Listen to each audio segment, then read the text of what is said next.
All the way from Bukwata village in Limpopo, South Africa, we bring you Missionary Minds, where you can learn about family, church history, biblical worldview issues, and of course, missions, all from the mind of a real-world missionary of almost 20 years. Buddy Paul, I'm thinking about a video I saw recently, and it's of a cathedral, and someone is saying, no wonder it took hundreds of years to build. And it is all this amazing architecture that you'd never find in today's buildings. And you think of the modern day and what art looks like, where there are those videos of people just putting paint on themselves and falling onto a canvas and then selling it for millions of dollars. And you look at that and you think the standard of excellence has changed over the years. And that's what we want to try and address today. The topic is how to teach your children excellence. Over to you, Mfundisi. First, a story. Mozart was an Austrian composer that lived in the 1700s. And in his just brief life on Earth, he composed hundreds of works. When he was a boy, he was considered to be a child prodigy. People could see that he had unusual and exceptional skill, even at a very early age. Then in 1763, when Mozart was just 7 years old, the King Louis XV, asked him to play the organ. And so a time was set that he was going to do that, but the king could not wait to hear the prodigy. And so everyone followed the king as he marched across the royal chapel to hear Mozart play. And the king was astounded by the beautiful music that came from this young boy. Now, Mozart was not a Christian, but he still reflected the principle that is found in Proverbs 22:29, which says, "Do you see a man skillful in his work? He will stand before kings, he will not stand before obscure men." And that passage flows from the ultimate of excellence, and that is the living God. God is an excellent God, and that he is marked by, he is perfect, he is beautiful, he has the quality of being good. Excellence is the very idea that towers over bad, decent, average, and even good. It is superior, it is extraordinary. And Jesus is the ultimate example of excellence because he never sinned. He was perfect. He is God in the flesh. However, there are other examples in Scripture of excellence. And I thought today we could take a look at just one of them, who would be King David. And even as a young man, similar perhaps to Mozart, he was given to excellence. What are some principles that we can take from the life of King David? And then how can we transfer that to our own children? You're right. We lower the standards. We live in a village where passing is 30%. And we look at art now and we hear that beauty is in the eye of the beholder, which is not true. Actually, there are objective standards to excellence. So how can we teach excellence? How can we raise the bar? And how can the life of King David perhaps help us as we look for some lessons in doing this? Those are two examples of people who've made such an impression on history, both Mozart and King David. So what's the starting point when looking at his life? Well, first of all, we as parents should be teaching our children skills and fine skills. I mean, we think of Peterson and Johnson. These were the sons of John or Peter, and they were often carrying on the gifts that their father passed down to them. So they were a blacksmith and they pass it on to their son. They were a goldsmith, they would pass it on to their son. We can't lose that, and it's important for us to be teaching our children skills. I think of 1 Samuel 18:17, that David, it was said, he could not only play, but he could play well. That is the instrument. He was skillful in playing. And I like this because David was a young man. He was a man, and yet he was skillful in instruments. And I think it's important for children not to rely on their surnames or rely on their parents, but they need to be relying on the skills that they are honing. Now, you're from Zimbabwe, and it makes me think of a clip I saw one time of Robert Mugabe's son. Robert Mugabe was the now deceased, but former dictator of Zimbabwe. And he was the son, and he had some kind of champagne, and he was blinged up, and he had this, it looked like kind of a diamond encrusted watch. And then he's taking this incredibly expensive champagne and he's just pouring it, over the top of this watch. And I was thinking, this guy is all over TikTok or whatever social media, but he had no skills to offer. What he had to offer was his surname. It was his last name. And we want to teach our children to be creators. There's creators and then there's destroyers. Oftentimes a country, when it's first starting, you have a country of creators and then it builds up the country so that people can enjoy it. And then you have these people that come around later and then they destroy it. They trash it. And we don't want to be that way. We need to teach our children to discipline themselves, to develop talents like David developed his talents. Don't cut corners. Don't get by. Just get by. When you have a skill, then you're going to have more opportunities. And people often follow people who have a certain kind of skill. And it's not easy to have a skill. I think of my own children. We try to pass off to them instruments. I like to tell parents, especially with missions, don't focus on what your children don't have, but focus on what you do have. So I grew up in a home where when I was a kid, sports was a big deal, and we don't really have a sports outlet as missionaries where we are. So we teach the children instruments because that's what we can give them. And we expect them to be up at 5 every morning to be working on their instruments. We've actually faced, to be honest, some real kickback from people in the U.S. or other churches saying, why are they waking up so early and why are you demanding this of them? And I'm thinking, you have not even met the tiger parents in Japan where they're, they're going to school for, 14 hours a day, or they're practicing their instruments for 6 hours a day. I think the standards in the West are really, they're just cratering. And doesn't that come from strong people create good times create soft people create hard times. And so we're right there. We're in that section right now. So our standards are so low. And even in the midst of that, we don't even think our standards are high, but we're striving to say, kids, we want to teach you a skill. We want you to be excellent, like David was, on your French horn, on your violin, on your trumpet, on the piano, on the flute, on the guitar. I think that's a responsibility of parents. Teach your children fine skills. David modeled this, and from that flowed responsibility. We should do that for our kids as well.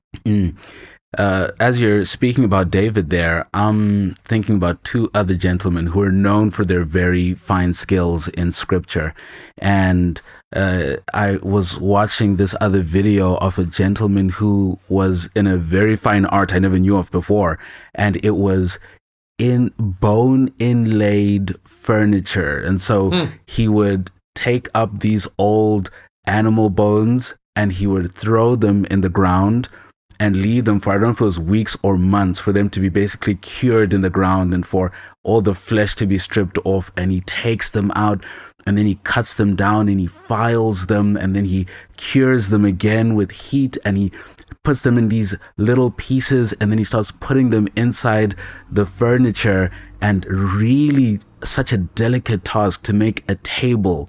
And then everyone in the comments was like, he needs to pass this on. When he dies, this art will be lost and all of this. And it goes back to that Proverbs 22:29, that you see a man skilled in his work. Yeah. And as soon as when I was looking at that, I was thinking, man, Bezalel and Aholiab, the Lord gave them particular special skill, and that put them in a position and gave them unique opportunities.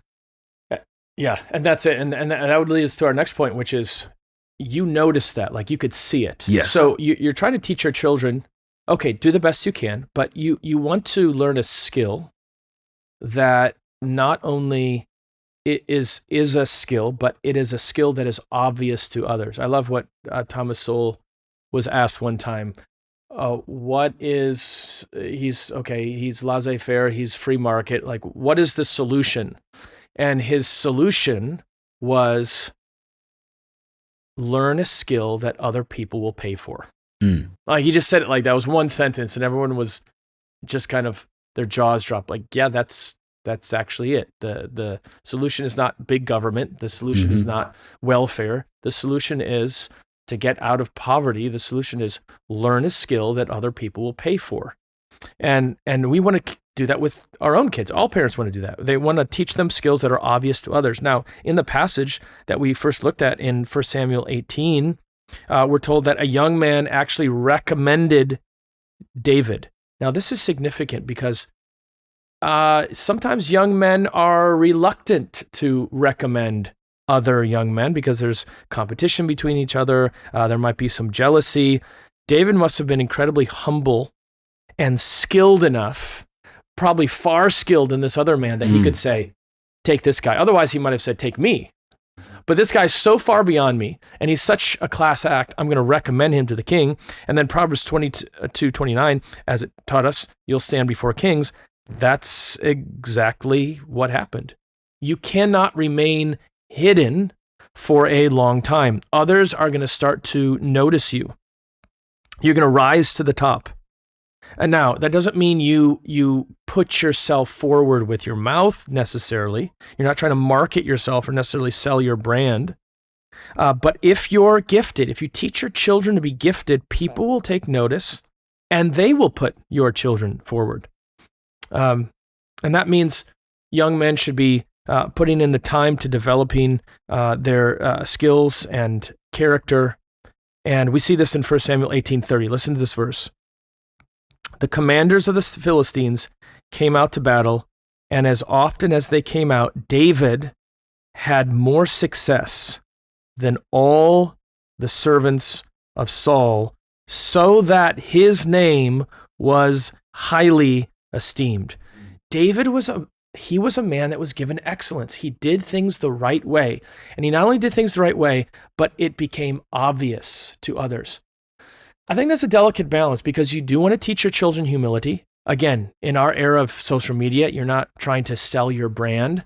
But I think it's right to say, from the principle of Proverbs 22, do a good job and you will be rewarded for it. Now, with my kids, I have some who are naturally self-starters, and there's others that you have to really kick in the pants. And you have to constantly tell them, if you continue down this road, you're not going to be rewarded for this. Or to encourage them, you're going down the right path. Work hard, wake up early, don't cut corners, don't daydream. You're sitting in front of your trumpet music, or you just can't get the right pitch on your French horn. Keep on working hard.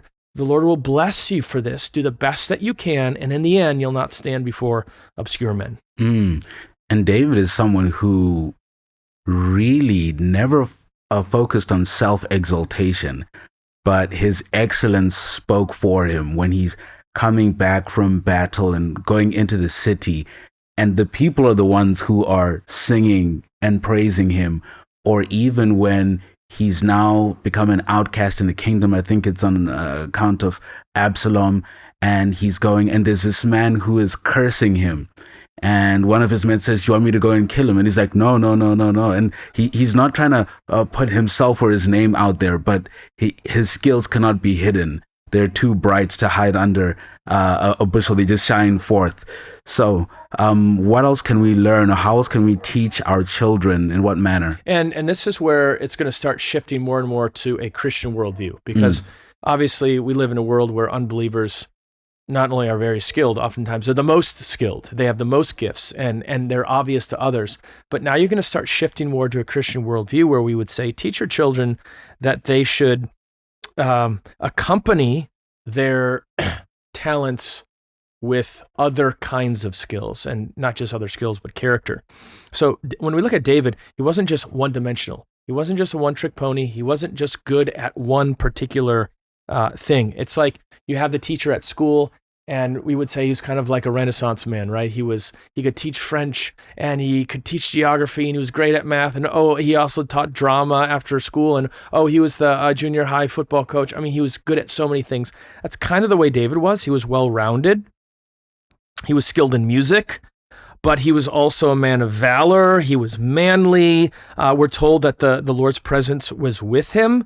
I think this is very rare. Try to find someone who's really super smart or very gifted athletically, and he's a person of character. That was David. I think of the presidents, whatever the country is. How many presidents can you find where they came to the highest office in the land, but they had a wonderful family?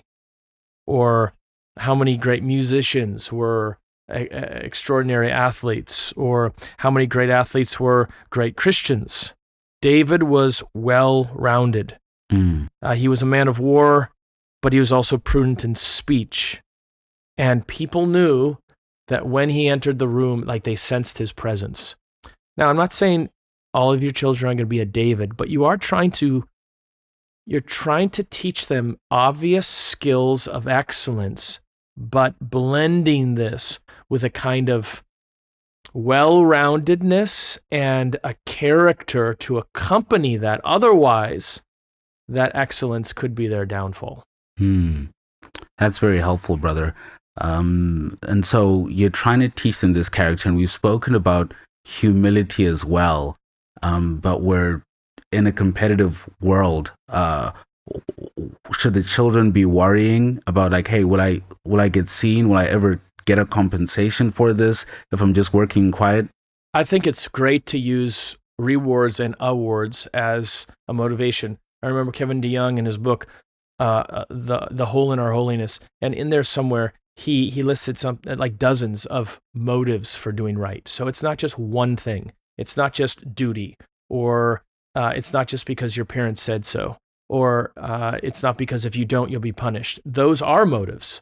But there are many motives, and one of them is rewards. You don't always tell your child, if you do right, you'll get an ice cream cone. But sometimes you should tell them, if you do right, you'll get an ice cream cone. And I think we should use this kind of motivation when it comes to doing excellent work.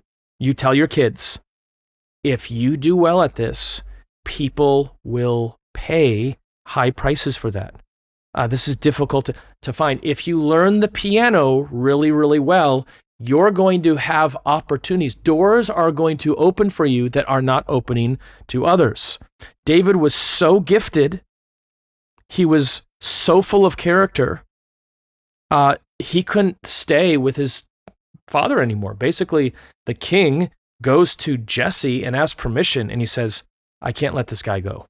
He's got to live with me because of his giftedness.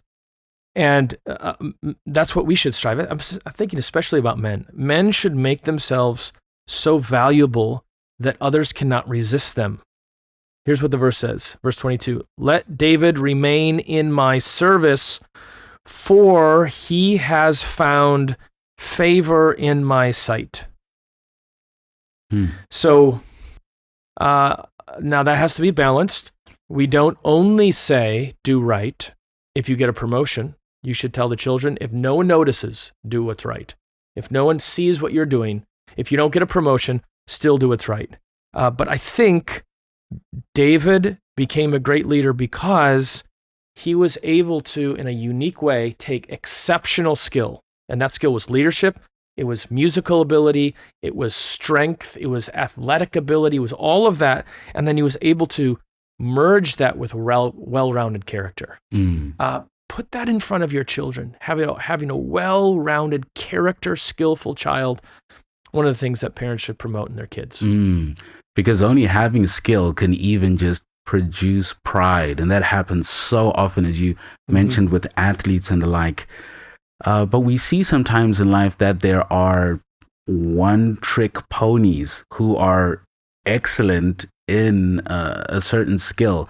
I remember learning about Warren Buffett, I think it was, and there's this one story about how he was always in the newspapers. And one time his wife is sick in bed and she tells him, hey, go and get me a bowl, because she needed to puke into the bowl. And he runs to the kitchen and he comes back and he's holding a colander, which basically has holes in it. And it showed that, hey, you're so excellent with making money, but so clueless in other areas. So speak to us about the one-trick pony and the problem with that. Yeah. I think there's I think there could be a case for having a more of a well-rounded person. I think there's a shift actually in our culture. There was a time where you would be so narrow that you weren't good for other things. And now you have schools like New St. Andrews that are going to be promoting like the liberal arts. Mm-hmm. So you're trying to make a well-rounded Christian. Mm. And I think we see parts of that with David and even with our children. We should be promoting excellence to them, and that's in all areas of life. For example, when it comes to writing a paper, do the best that you can with that particular paper, even down to the very details. When it comes to being on time, can their parents see that, all right, my parents, when it comes to church, they're early. When it comes to my father going to work, he's always arriving 15 minutes early. When it comes to going to a dinner party, they've taught us to be fashionably late of 5 minutes or something like that. And what you're doing, you're always modeling for your children a kind of excellence. And even with dress, I just see our world today. I think it's worldwide, but I can at least say America. It is just the ultimate of sloppiness. And you look at the games, right, in the early 1900s, like all the guys are wearing suits and the ladies are wearing white gloves and dresses to the football game. And it's just a change in our culture where now we're just wearing jogging pants and tennis shoes. But it makes me think of Benjamin Franklin. I think he said, we eat for ourselves and we dress for others. So it used to be that you weren't really thinking about yourself when you were dressing. You were dressing to be respectful to others. So when you go to a dinner party and you're wearing a T-shirt with a barbecue stain coming down, that it doesn't matter if that makes you comfortable because you're showing respect to them. You're actually dressing for them. You're not dressing for yourself. And that's shifted now. Today, it's all about how it makes me feel. I just want to be comfortable. I want to wear shirts with lettering to give a message, and it's all about me.